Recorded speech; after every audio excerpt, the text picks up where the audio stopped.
15. No dia seguinte, o telefone tocou, eu atendi, era Juliana.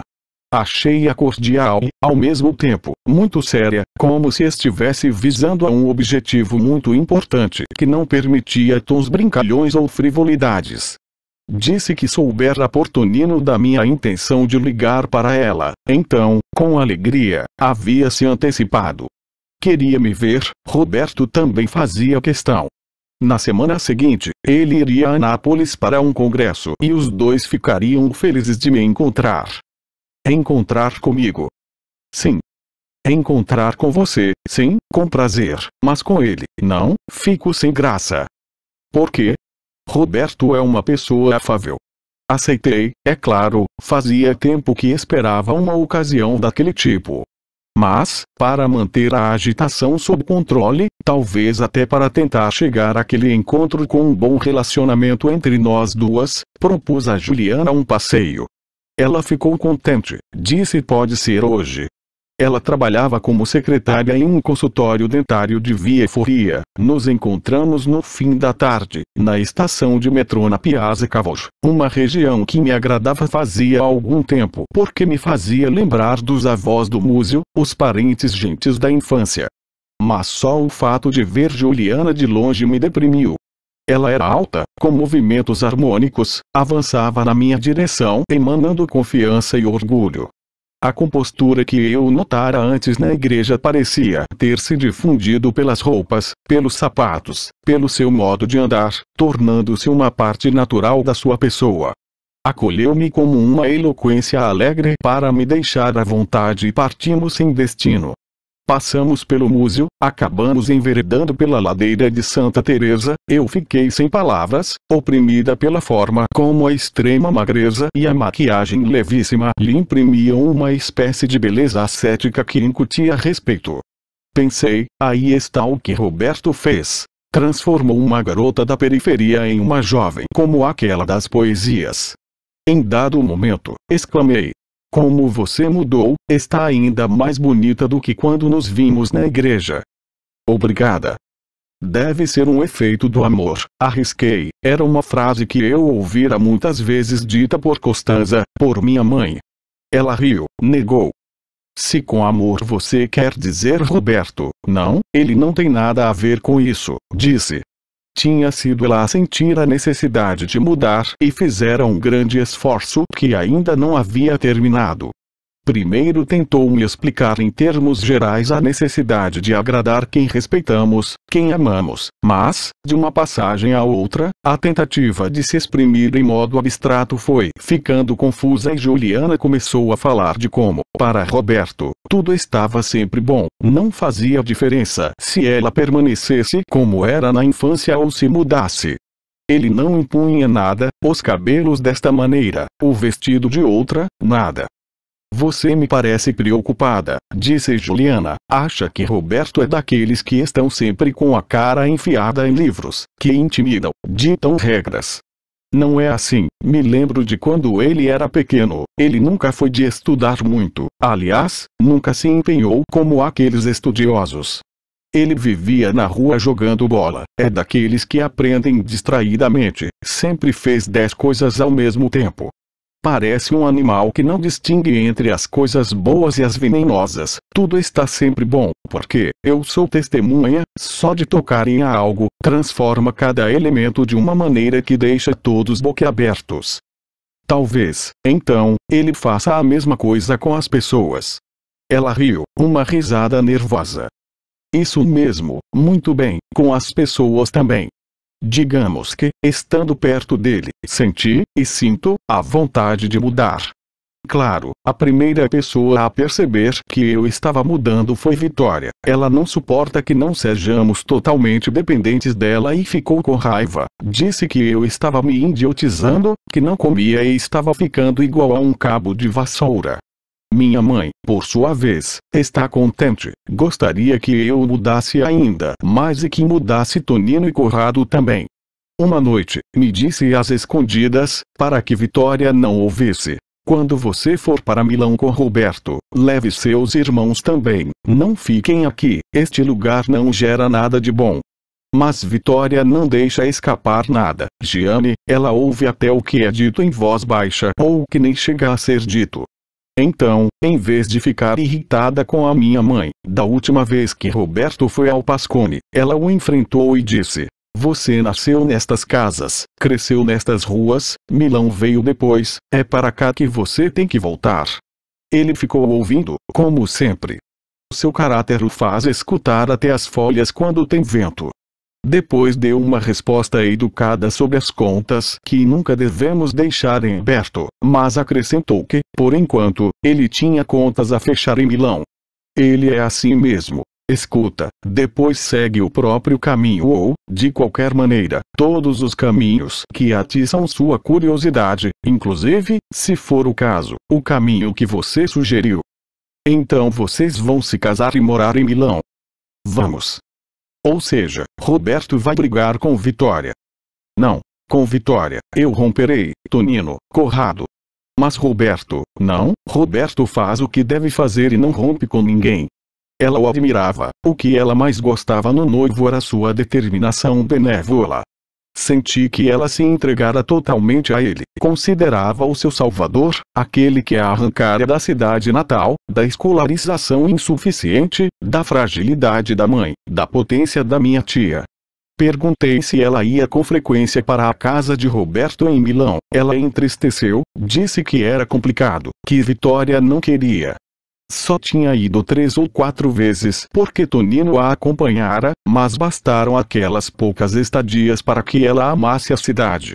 Roberto tinha muitos amigos, alguns muito importantes.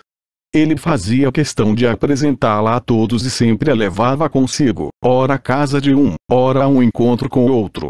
Foi tudo lindo, mas ela se sentira também muito ansiosa. Depois daquelas experiências, tinha ficado com taquicardia. Em cada ocasião, perguntava a si mesma por que Roberto havia escolhido justamente ela, que era boba, ignorante, não sabia se vestir, quando, em Milão, havia tantas moças extraordinárias. E em Nápoles também, disse, você sim é uma moça apropriada. Sem falar de Ângela, que se exprime tão corretamente, é bonita, elegante. Já eu, o que eu sou? O que tenho a ver com ele? Senti prazer com aquela superioridade que ela estava reconhecendo em mim. No entanto, disse-lhe que era bobagem. Ângela e eu falávamos como nossos pais haviam nos educado. Nossas roupas eram escolhidas pelas nossas mães, ou então nós as escolhíamos de acordo com o gosto delas achando que aquele era o nosso gosto. A questão era que Roberto desejara ela e só ela porque havia se apaixonado pelo que ela era, e por isso nunca trocaria por outra. Você é tão bonita, tão viva, exclamei, o resto se aprende, você já está aprendendo. Eu ajudo se você quiser, Ângela também, nós vamos ajudar você. Voltamos, eu a acompanhei até o metrô na Piazza Cavour. Você não deve ficar sem graça com Roberto, repetiu ela, por favor, ele é muito gente boa, você vai ver. Abraçamo-nos, fiquei contente com aquela amizade que estava começando. Mas também descobri que estava do lado de Vitória. Eu queria que Roberto saísse de Milão, que se estabelecesse em Nápoles. Queria que minha tia prevalecesse e impusesse aos futuros noivos que vivessem, sei lá, no Pascone, de maneira que eu pudesse soldar minha vida a deles e encontrá-los quando eu quisesse, até mesmo diariamente. 16 Cometi um erro. Contei a Ângela que havia encontrado Juliana e que logo encontraria Roberto também. Aquilo não agradou. Ela, que havia falado mal de Tonino e muito bem de Juliana, mudou bruscamente de ideia. Disse que Tonino era um bom rapaz e que a irmã dele era uma víbora e o atormentava. Logo entendi que ela havia ficado com ciúme. Não suportava que Juliana tivesse me procurado sem a sua mediação. É melhor ela não aparecer mais, disse-me uma tarde em que fomos passear. É mais velha e nos trata como garotinhas. Não é verdade? E, sim. No início, comigo, fingiu que eu era a professora, e ela, a aluna. Ficava grudada em mim, dizia, que ótimo, se você se casar com Tonino, vamos nos tornar parentes. Mas é uma pessoa falsa. Ela se intromete, se faz de amiga, mas só pensa na própria vida. Agora está obcecada por você, eu não sou mais suficiente. Ela me usou e agora está me jogando fora. Não exagere. É uma boa moça, pode ser tanto sua amiga quanto minha. Tive dificuldade para acalmá-la e não consegui totalmente. De tanto discutir, entendi que ela queria várias coisas ao mesmo tempo e isso a mantinha em um estado permanente de descontentamento. Queria terminar com Tonino, mas sem romper com Juliana, a quem havia se afeiçoado. Queria que Juliana não se apegasse a mim, excluindo-a. Queria que Roberto não perturbasse, nem mesmo como fantasma, nosso eventual trio entrosadíssimo. Queria que eu, mesmo fazendo parte daquele eventual trio, tivesse apenas ela como prioridade nos meus pensamentos, e não a outra. Em dado momento, sem conseguir meu consenso, deixou de lado as maledicências contra a Juliana e começou a falar da irmã de Tonino como se ela fosse uma vítima do noivo. Tudo que Juliana faz é por causa dele, disse. Isso não é bonito. Você acha bonito ser escrava? Para mim, é bonito amar. Mesmo que ele não a ame. Como você sabe que ele não a ama? É o que ela diz, que não é possível que ele goste dela. Quem ama teme não ser amado. Se alguém faz você viver com a angústia que Juliana vive, que prazer tem o amor? Como você sabe que ela vive angustiada? Eu os vi juntos, uma vez, com Tonino. E daí? Juliana não suporta a ideia de ele um dia não gostar mais dela. Ele também deve sentir a mesma coisa. Ele mora em Milão, deve ter um monte de mulheres. Essa última frase me deixou especialmente nervosa. Eu não queria nem pensar na eventualidade de Roberto ter outras mulheres. Preferia que ele fosse devotado a Juliana e fiel até a morte. Juliana tem medo de ser traída. Perguntei. Ela nunca me disse nada, mas acho que sim. Da vez que eu o vi, não me pareceu um homem que trai. Seu pai parecia um homem que trai. Mas era isso que acontecia. Traía sua mãe com a minha. Reagi com dureza. Meu pai e sua mãe são falsos. Ela assumiu um ar perplexo. Não está gostando dessa conversa? Não. São comparações sem sentido. Pode ser. Mas quero pôr esse tal de Roberto à prova. Como? Seus olhos brilharam, sua boca se fechou de leve, as costas se arquearam esticando o peito. Assim, ela disse. Ângela queria falar com ele com aquela expressão e naquela pose provocante. Ou melhor, usaria uma roupa muito decotada e uma minissaia e esbarraria em Roberto com o ombro, e encostaria o seio em seu braço, e poria a mão na sua coxa e passearia com ele de braços dados. Ah, disse visivelmente enojada, como os homens são babacas, é só fazer algumas dessas coisas e, em qualquer idade, eles ficam loucos, não importa se você é pele e osso ou enorme de gorda, se tem pústulas ou piolhos.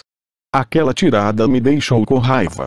Ela havia começado com nossos tons de garotas e, agora, de repente, falava com a trivialidade de uma mulher feita. Não ouse fazer isso com Roberto, falei, contendo com dificuldade um tom ameaçador.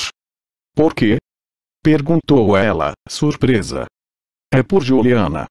Se ele for um bom rapaz, tudo bem, mas, se não for, nós a salvaremos. Eu, no lugar dela, não ia querer ser salva. Ela me olhou como se não estivesse entendendo. Eu estava brincando. Você me promete uma coisa? Perguntou. O quê? Se Juliana procurar você, ligue logo para mim, quero ir também a esse encontro com Roberto. Sim.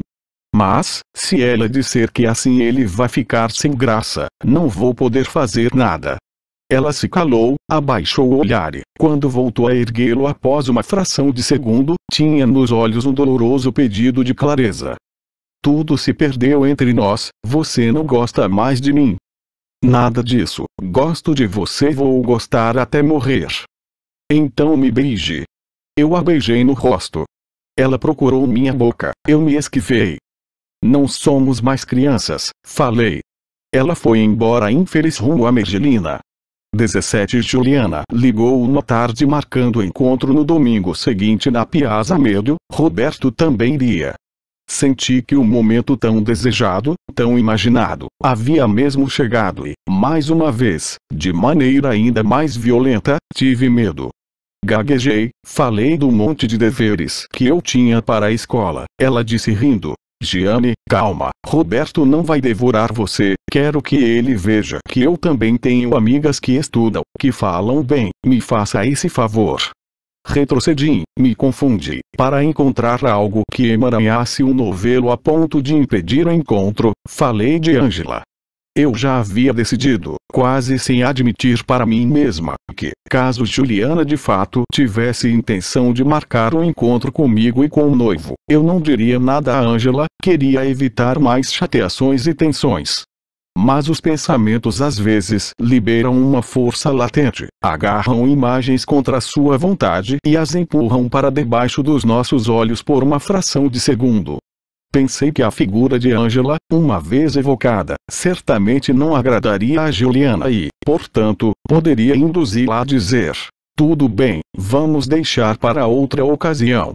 Mas, na minha cabeça, aconteceu algo a mais. Imaginei minha amiga batendo os cílios, fazendo beicinhos em forma de U, mostrando o decote, arqueando as costas. E, de repente, me pareceu que colocá-la ao lado de Roberto, deixá-la livre para desmanchar e separar aquele casal, pudesse ser um maremoto solucionador. E tem outro problema. Eu disse a Angela que nos vimos e que provavelmente encontraríamos com Roberto. Falei. E daí? Ela também quer ir. Juliana ficou calada por um longo instante, depois disse: Gianni, gosto da Angela, mas ela não é uma pessoa fácil, quer sempre se intrometer em tudo. Eu sei. E se você não falasse nada desse encontro para ela? Impossível. De uma maneira ou de outra, ela vai acabar sabendo que encontrei com seu noivo e não vai mais falar comigo. É melhor esquecer. Outros segundos de silêncio, depois ela concordou. Tudo bem, chame ela também. A partir daquele momento, tudo foi uma grande emoção para mim. Comecei a ficar com medo de parecer ignorante e pouco inteligente para Roberto, o que me tirou o sono e quase me fez ligar para o meu pai para perguntar sobre a vida, a morte, Deus, o cristianismo, o comunismo, de maneira a poder reutilizar suas respostas sempre cheias de doutrina em uma eventual conversa. Resisti, eu não queria contaminar o noivo de Juliana, do qual eu guardava uma imagem semelhante a uma aparição celeste, com a pobreza terrena do meu pai. Depois aumentou a obsessão com o meu aspecto. Como eu ia me vestir? Será que dava para eu melhorar minha aparência um pouquinho que fosse? Ao contrário de Angela, que desde criança sempre prestou muita atenção em como se vestia, eu, desde o início daquele longo período de crise, deixara de lado, como uma provocação, a obsessão com a aparência. Você é feia, eu havia concluído, e uma pessoa feia fica ridícula quando tenta se embelezar. Então minha única obsessão era a limpeza, eu vivia me lavando. De resto, eu me cobria de roupas pretas, escondendo-me, ou, ao contrário, usava maquiagem pesada, cores vistosas, me tornando escrachada de propósito. No entanto, naquela ocasião, tentei várias vezes encontrar um meio termo que me tornasse aceitável. Como não cheguei a gostar de nada, por fim só atentei para uma combinação harmônica das cores e, depois de gritar para minha mãe que ia me encontrar com Angela, saí porta afora e desci a pé Sanja como dei Capri. Vou passar mal por causa da tensão, eu pensava enquanto o funicular descia com sua ruidosa lentidão de sempre rumo à Piazza Medio, vou tropeçar, vou bater com a cabeça, vou morrer. Ou vou me irritar e arrancar os olhos de alguém. Eu estava atrasada, suada, não parava de arrumar os cabelos com os dedos com medo de que ficassem colados na cabeça, como acontecia às vezes com Vitória. Quando cheguei à praça, logo vi Angela que, sentada na parte externa de um bar, gesticulava e já bebia algo.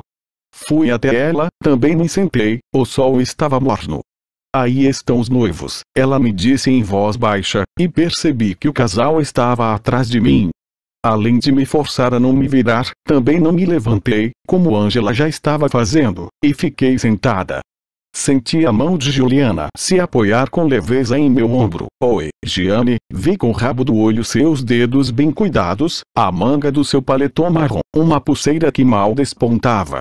Angela já pronunciava as primeiras frases cordiais, e eu também gostaria de ter dito alguma coisa, respondido ao cumprimento. Mas a pulseira semi-coberta pela manga do paletó era a que eu devolverá à minha tia e, devido à surpresa, não conseguia dizer nem oi. Vitória, Vitória, eu não sabia o que pensar, ela era realmente como meus pais a descreviam. Ela a havia tirado de mim, que era sua sobrinha, e, embora parecesse que não podia viver sem ela, dera a pulseira à afilhada. Como a joia brilhava no pulso de Juliana, como ganhava valor.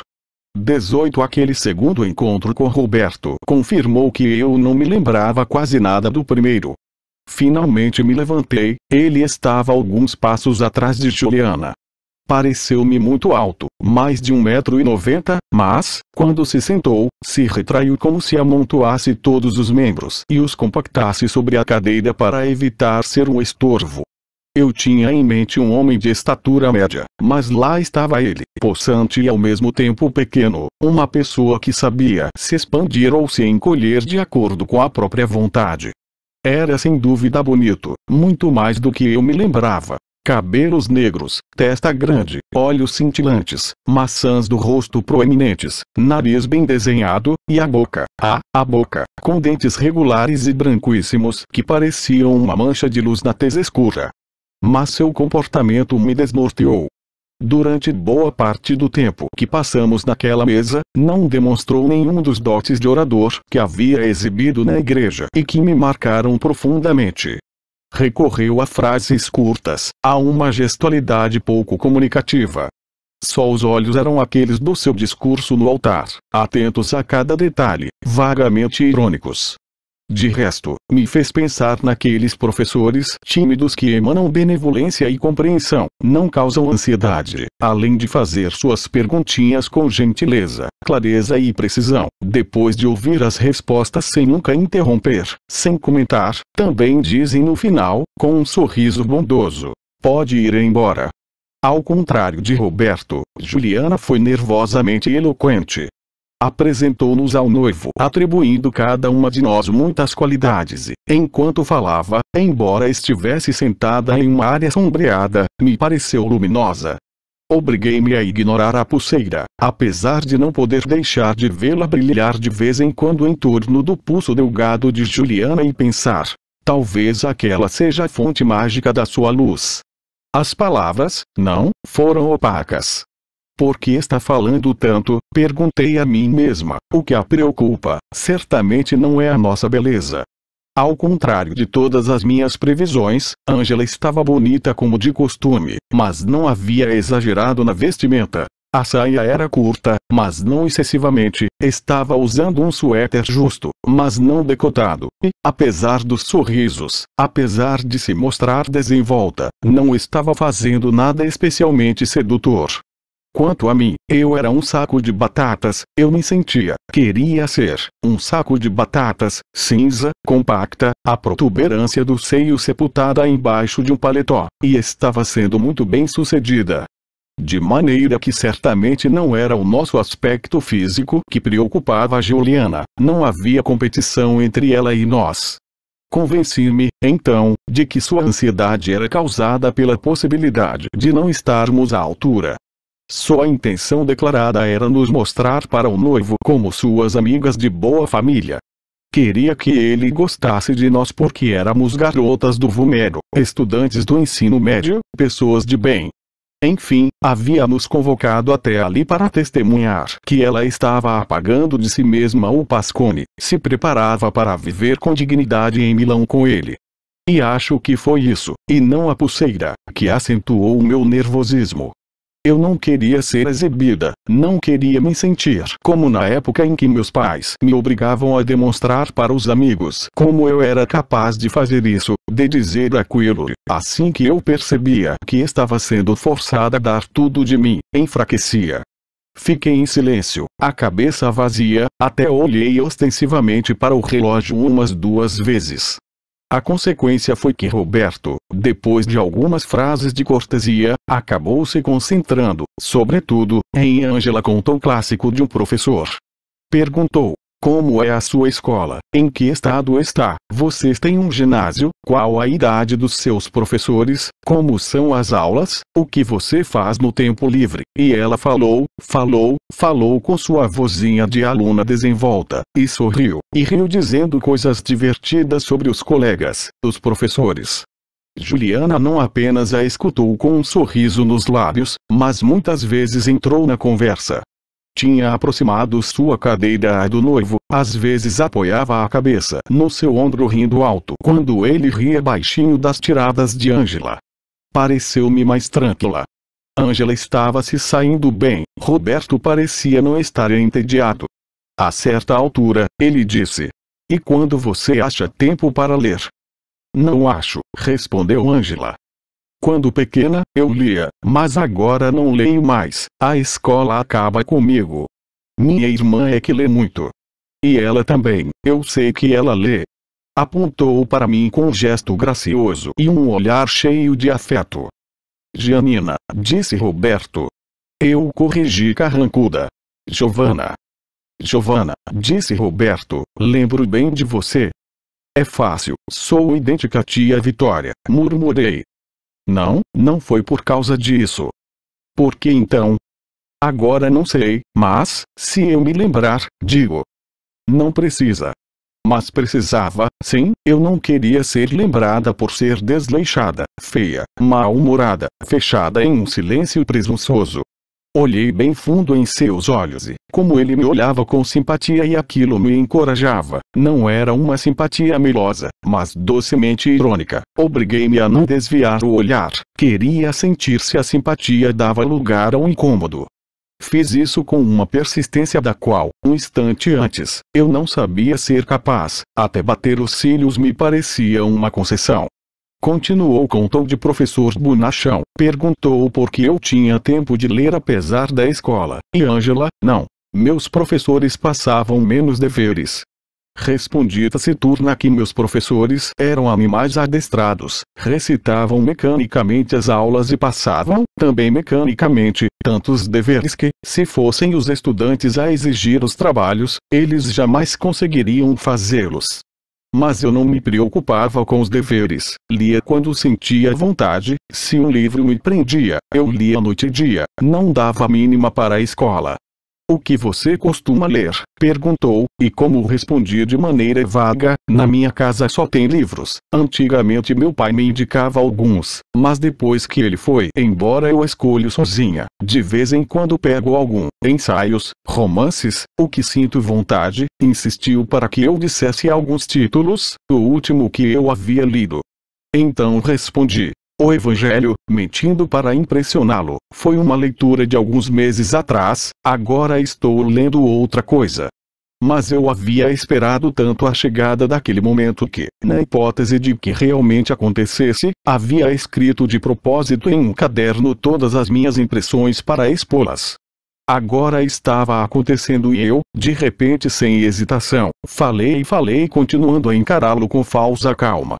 Na verdade, por dentro, eu estava furiosa sem motivo, ou pior, como se o que me desse raiva fossem exatamente os textos de Marcos, Mateus, Lucas e João, e a raiva apagasse tudo à minha volta, a praça, o jornaleiro, o túnel do metrô, o verde brilhante do parque, Ângela e Juliana, tudo menos Roberto. Quando me calei, finalmente abaixei o olhar. Tinha ficado com dor de cabeça, procurei controlar a respiração para que ele não percebesse que eu estava arquejando. Houve um longo silêncio. Só então notei que Ângela estava me observando com olhos orgulhosos. Eu era sua amiga de infância, ela estava sentindo orgulho e me dizia isso de maneira silenciosa, o que me deu força. Juliana, por sua vez, estava abraçada ao noivo, olhando para mim perplexa, como se eu tivesse algo fora do lugar e ela quisesse me avisar com o olhar. Roberto me perguntou: então, na sua opinião, a história dos evangelhos é ruim? E Por quê? Não funciona. Jesus é o Filho de Deus, mas faz milagres inúteis, deixa que o traiam e acaba na cruz. Não só isso, pede que o Pai o poupe da cruz, mas o Pai não move uma palha e não o poupa de nenhum tormento. Porque Deus não veio pessoalmente sofrer. Porque jogou nas costas do Filho o mau funcionamento da sua própria criação. O que é fazer a vontade do Pai? Beber o cálice dos tormentos até o fim. Roberto balançou levemente a cabeça, a ironia desapareceu. Resumo aqui o que ele disse. Eu estava agitada, lembro-me de pouca coisa. Deus não é fácil. Seria bom que ele se tornasse fácil se quisesse que eu entendesse alguma coisa. Um Deus fácil não é um Deus. Ele é diferente de nós. Não nos comunicamos com Deus, ele está tão além do nosso nível que não pode ser questionado, mas apenas invocado. Se ele se manifesta, é sempre em silêncio, através de pequenos sinais mudos que vêm de nomes totalmente comuns. Fazer a sua vontade é curvar a cabeça e obrigar a si mesmo a acreditar nele. Já tenho obrigações demais. Surgiu outra vez em seus olhos a ironia, percebi com alegria que a minha aspereza lhe interessava. A obrigação em relação a Deus vale a pena. Você gosta de poesia? Gosto. Você lê poesia? Quando tem oportunidade. A poesia é feita de palavras, exatamente como o nosso bate-papo agora.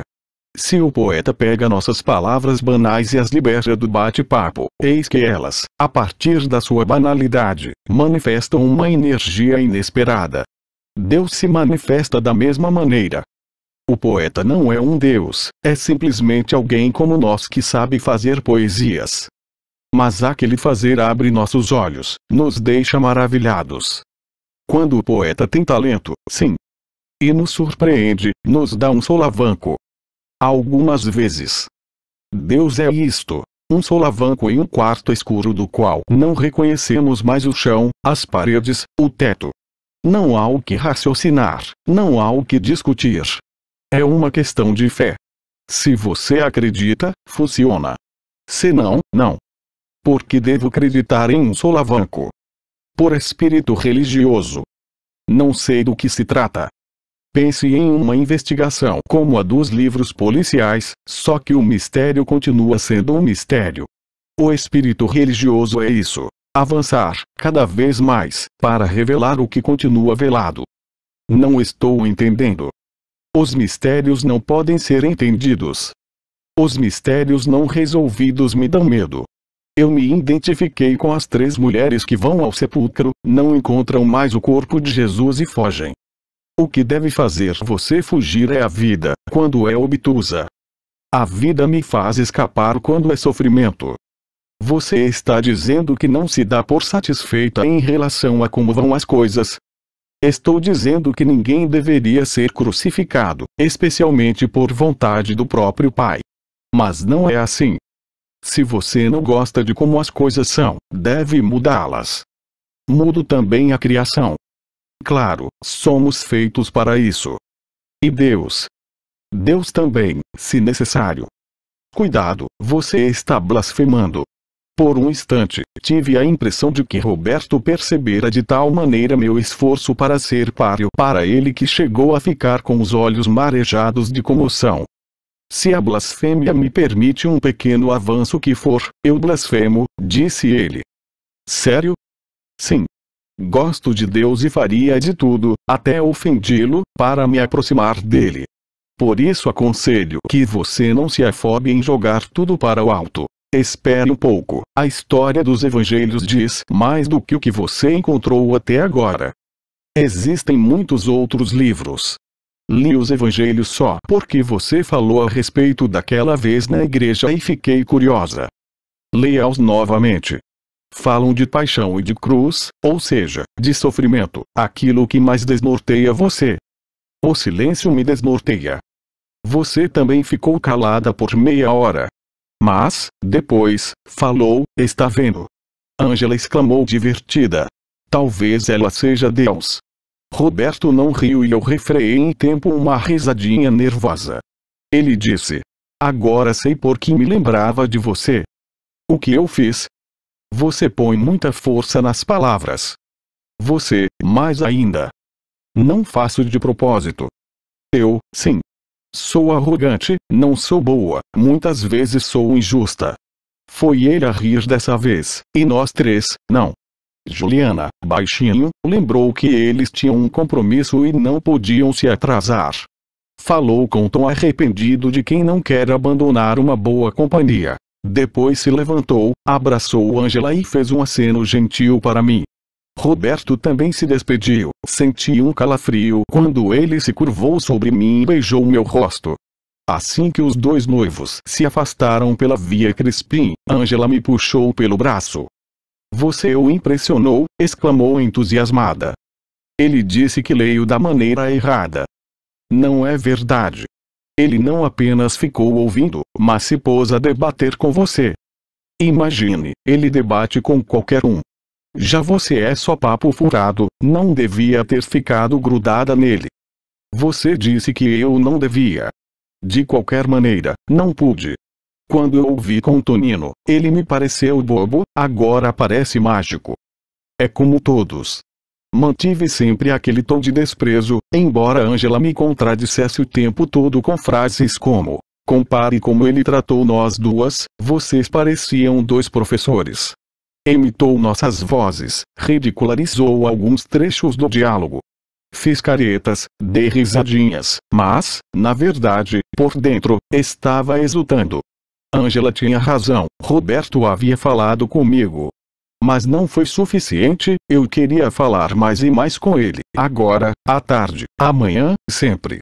Mas aquilo não podia acontecer, minha alegria já estava passando, tornava-se uma amargura que me esgotava. 19 Perdi rapidamente.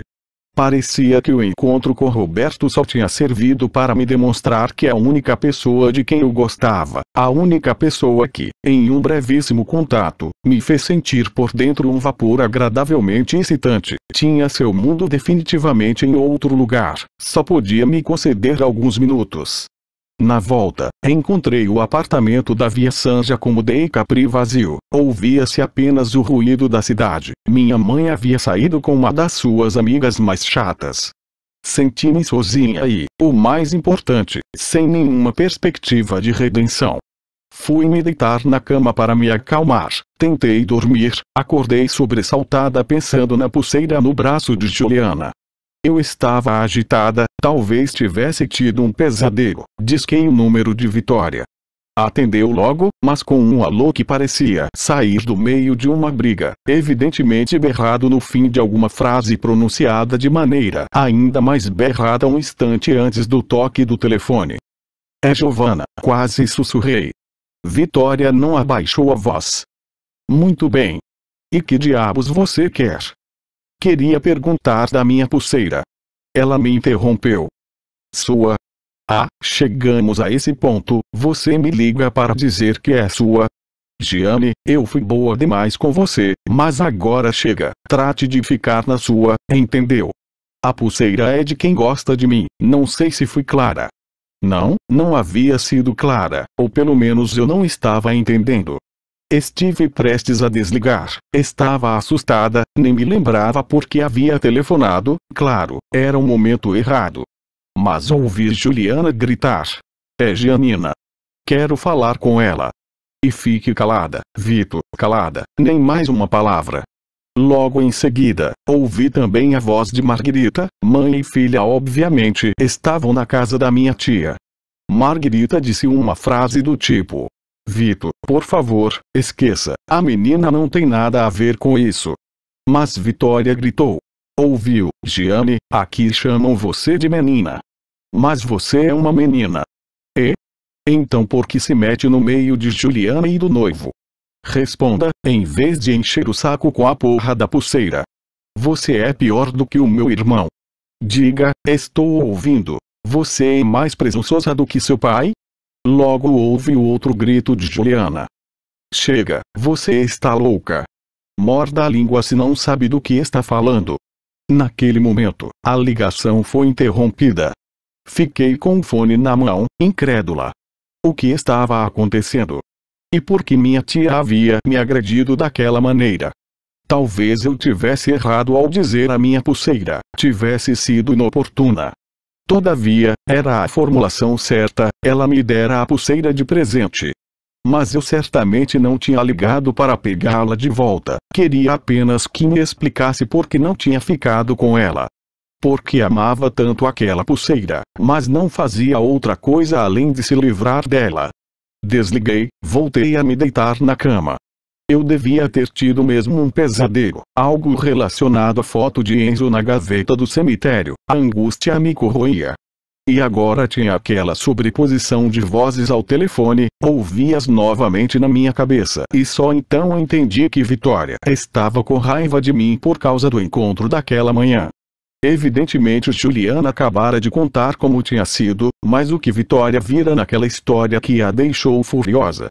Eu queria estar presente e ouvir palavra por palavra o que Juliana tinha dito.